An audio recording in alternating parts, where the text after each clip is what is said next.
the farmers and weavers and fishermen had four devastating floods and heavy rains where they have lost their crop and profession at the fag end of the season.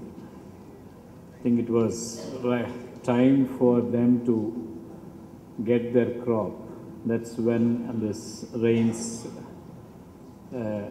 untimely rains, had literally destroyed their whole. Yes, it's been in fact a great support from the bankers to the farmers of Andhra Pradesh.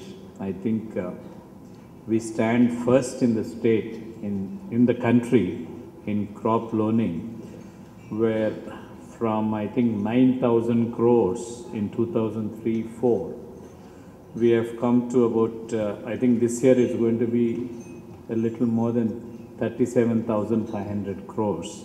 This loaning is very important from the bankers because the money for the agriculturists or professionals is required as input. They use this as their input into the crop.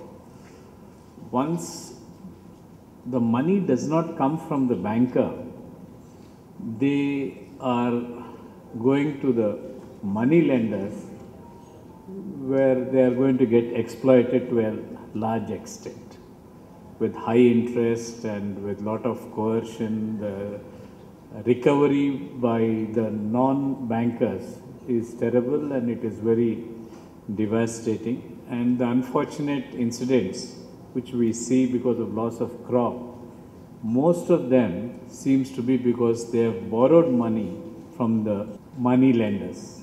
And that is one of the reasons for the increased number of suicides as we have noticed in this season. I think it's very unfortunate that we had 4 rains this season, which is very unusual. One is a cyclone, flood, or whatever name you call it. I think in the month of May, in the month of June and September, in the month of October, November, again in December, we had 4 devastating rains, and this resulted in lot of loss. In fact, I think if this loss was not there, I think this would have been the best crop which the state would have come maximum number of food production in a year, this year would have been. Even now I think it is one of the highest, but the value because of the damage could be reduced to a large extent. See, this is a very unfortunate situation, and I think the bankers, the government is trying to do our best in way of input subsidy. We have identified the mandals which are declared as flood affected or cyclone affected. I think 669 mandals has been declared.